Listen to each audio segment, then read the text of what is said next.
ಮೈಸೂರು ಲೋಕಸಭಾ ಕ್ಷೇತ್ರದಿಂದ ಯದುವೀರ್ ಒಡೆಯರ್ ಅವರಿಗೆ ಅಭ್ಯರ್ಥಿ ಅಂತೇಳಿ ಘೋಷಣೆ ಆದ ಬಳಿಕ ಟಿಕೆಟ್ ಕನ್ಫರ್ಮ್ ಆದ ಬಳಿಕ ಎಕ್ಸ್ಕ್ಲೂಸಿವ್ ಆಗಿ ರಿಪಬ್ಲಿಕ್ ಕನ್ನಡದ ಜೊತೆಯಲ್ಲಿ ಮಾತುಗಳನ್ನು ಆಡಿದ್ದಾರೆ. ನೋಡಿ, ನಿನ್ನೆಯಿಂದಲೂ ಕೂಡ ಕ್ಷೇತ್ರದಲ್ಲಿ ಫುಲ್ ಆಕ್ಟಿವ್ ಆಗಿರುವಂಥ ರಾಜವಂಶಸ್ಥ ಯದುವೀರ್ ಒಡೆಯರ್ ಅವರು ಇವತ್ತು ರಿಪಬ್ಲಿಕ್ ಕನ್ನಡಕ್ಕೆ ಎಕ್ಸ್ಕ್ಲೂಸಿವ್ ಆಗಿ ಹೇಳಿಕೆಯನ್ನು ಕೊಟ್ಟಿದ್ದಾರೆ. ನೋಡಿ, ನಿನ್ನೆ BJP ಕಚೇರಿಗೆ ತೆರಳಿ ಅಲ್ಲಿ ಒಂದಷ್ಟು ಹೇಳಿಕೆಯನ್ನು ಕೂಡ ಕೊಟ್ಟಿದ್ದರು. ಆದರೆ ಈಗ ರಾಜ ಅರಮನೆ ಇವುಗಳಿಗೆ ಸಂವಿಧಾನದ ಮುಂದೆ ವಿಶೇಷ ಹಕ್ಕುಗಳು ಇಲ್ಲ, ಸಾರ್ವಜನಿಕ ಜೀವನಕ್ಕೆ ಬರೋದಕ್ಕೆ ಬಹಳ ಸಂತಸ ತಂದಿದೆ.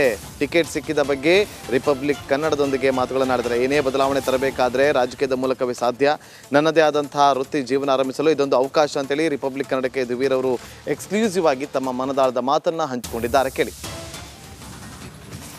ಕೊಡಗು ಲೋಕಸಭಾ BJP ಅಭ್ಯರ್ಥಿಯಾಗಿ ರಾಜವಂಶಸ್ಥ ಯದುವೀರ್ ಕೃಷ್ಣದತ್ತ ಚಾಮರಾಜ ಒಡೆಯರ್ ಅವರು ಈಗಾಗಲೇ ಅಭ್ಯರ್ಥಿಯಾಗಿ ಆಯ್ಕೆಯಾಗಿದ್ದಾರೆ. ಇವತ್ತು ಕೂಡ ನೆನ್ನೆ ಈಗಾಗಲೇ ಬೆಂಗಳೂರು ಕಚೇರಿಗೆಲ್ಲ ಭೇಟಿಯಲ್ಲಿ ಕೊಟ್ಟು ಬಂದಿದ್ದಾರೆ. ಇವತ್ತು ಕೂಡ ಒಂದಷ್ಟು ಪ್ರಚಾರಕ್ಕೆ ಹೋಗೋರಿದ್ದಾರೆ. ನಮ್ಮ ಜೊತೆಗೆ ಮಾತಾಡೋದಕ್ಕೆ ಈಗ ಯದುವೀರ್ ಅವರಿದ್ದಾರೆ, ಅವರನ್ನು ಮಾತಾಡಿಸ್ತಾ ಹೋಗ್ತೀನಿ. ಸರ್, ಭಾಳ ಪ್ರಮುಖವಾಗಿ ರಾಜಕಾರಣ ರಾಜವನ್ನತಿಗೆ ಹೊಸ್ತೇ ಅಲ್ಲ ಸರ್, ಆದರೆ ಇವತ್ತು ನೀವು ಬರ್ತಾ ಇದ್ದ ರಾಜಕಾರಣಕ್ಕೆ ಜನ ಯಾವ ರೀತಿ ಸ್ವೀಕರಿಸಿ ಅಂದ್ಕೊಂಡಿದ್ದಾರೆ ಸರ್? ಎಲ್ಲರೂ ನಮ್ಮ ಸಹಕಾರ ಕೊಡ್ತಾರೆ ಅಂತ ವಿಶ್ವಾಸ ಇದೆ ನಮ್ಮಲ್ಲಿ. ಒಂದೇ ದಿನ ಇವಾಗ ಶುರುವಾಗಿರೋದು ನಿನ್ನೆಯಿಂದ ಈ ಎಲ್ಲ ಜನರನ್ನು ಭೇಟಿ ಮಾಡಿ ಅವರೆಲ್ಲರಿಗೂ ಈ ಸಹಕಾರ ಕೊಡೋದು, ಬೆಂಬಲ ಕೊಡೋದಕ್ಕೆ ನಮಗೆ ಒಂದು ಅವಕಾಶ ಕೊಡಿ ಅಂತ ಕೇಳ್ತಾ ಇರೋದು ಭಾಳ ಒಳ್ಳೆ ರೆಸ್ಪಾನ್ಸ್ ಆಗಿದೆ. ನಮಗೆ ಸಂಪೂರ್ಣವಾದ ವಿಶ್ವಾಸ ಇದೆ. ಸರ್, ನಿನ್ನೆ ಕೂಡ BJP ಕಚೇರಿಗೆ ಭೇಟಿ ಕೊಟ್ಟಿದ್ದಾರೆ ಮೊದಲ ಬಾರಿಗೆ, ಅಂದರೆ ರಾಜಕಾರಣಕ್ಕೆ ಬಂದ ಮೊದಲ ದಿನ ಸರ್. ನಿನ್ನೆ ಎಕ್ಸ್ಪೀರಿಯನ್ಸ್ ಹೇಗಿತ್ತು ಸರ್? ನಿನ್ನೆ ಬೆಳಗ್ಗೆಯಿಂದ ರಾತ್ರಿವರೆಗೂ ಕೂಡ ರಾತ್ರಿ ನೀವು ರಸ್ತೆಯಲ್ಲಿ ಕುಳಿತು ಟೀ ಕುಡಿದು ಕೂಡ ಸಾಕಷ್ಟು ಚರ್ಚೆಗಳಾಗ್ತದೆ ಸರ್. ಇದು ರಾಜಕೀಯ ಜೀವನದಲ್ಲಿ ಇದೆಲ್ಲ ಸಹಜ. ನಾವು ಮಾಡಬೇಕಾಗಿದೆ. ಸಾರ್ವಜನಿಕ ಕ್ಷೇತ್ರದಲ್ಲಿ ಬಂದುವಾಗ ಮತ್ತು ಜನರ ಪ್ರತಿನಿಧಿ ಆಗಿದ ನಂತರ ಅಥವಾ ಜನರ ಪ್ರತಿನಿಧಿ ಆಗಬೇಕಂಥದ್ದು ಅವಕಾಶ ಕೇಳ್ತಾ ಇರುವಾಗ ನಾವು ಇದೆಲ್ಲ ಸಾರ್ವಜನಿಕ ಜೀವನದಲ್ಲಿ ನಾವು ಬರಲೇಬೇಕಾಗಿದೆ. ಒಳ್ಳೆಯ ಅನುಭವ, ನನಗೆ ಭಾಳ ಆನಂದ. ಇಂಥ ನಮ್ಮ ಜನರ ಜೊತೆಗೆ ಇರೋದು ಭಾಳ ಒಂದು ಆನಂದ ನಿಜವಾಗ್ಲೂ ಅಂತ ಹೇಳ್ಬೋದು.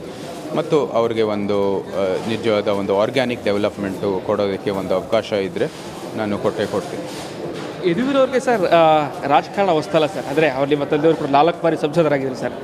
ಇದು ನಿಮ್ಗೆ ಸಹಕಾರಿ ಆಗುತ್ತೆ ಸರ್ ರಾಜಕಾರಣದಲ್ಲಿ? ನನಗೆ ಈ ರಾಜ ಕಿಂಗು ಈ ಎಲ್ಲ ಇರೋದು ಹೌದು, ಒಂದು ರೀತಿ ಮೈಸೂರಿನವ್ರಿಗೆ ಮತ್ತು ಕನ್ನಡ ಸಮುದಾಯದಲ್ಲಿ ಒಂದು ಗೌರವ ಇದೆ. ಯಾಕಂದರೆ ನಮ್ಮ ಪೂರ್ವಜರು ಮಾಡಿರುವಂಥದ್ದು ಕೆಲಸಕ್ಕೆ ಅದಕ್ಕೆ ಒಂದು ಬೆಲೆ ಅಂತ ಹೇಳ್ಬೋದು.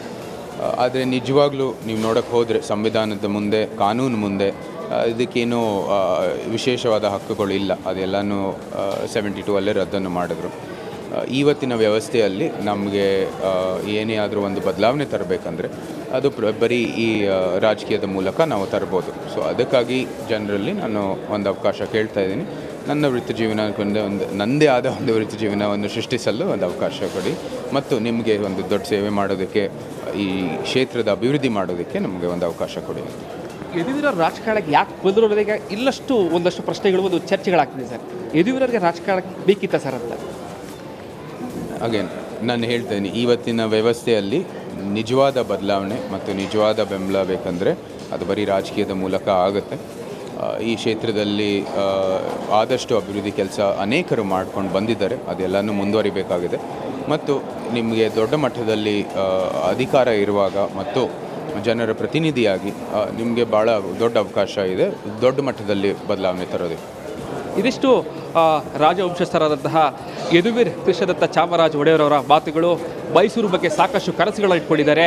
ಸೊ ಹೀಗಾಗಿ ಜನರು ನನಗೆ ಮತವನ್ನು ಕೊಡ್ತಾರೆ ಅನ್ನುವಂತಹ ನಂಬಿಕೆ ಇದೆ ಅನ್ನೋ ಮಾತುಗಳನ್ನು ಹೇಳ್ತಾ ಇದ್ದಾರೆ. ಕ್ಯಾಮ್ರಾ ಪರ್ಸನ್ ಸಚಿನ್ ಜೊತೆಗೆ ವಿನೋದ್ ಪಡ್ವಾರಳ್ಳಿ, ರಿಪಬ್ಲಿಕ್ ಕನ್ನಡ, ಮೈಸೂರು.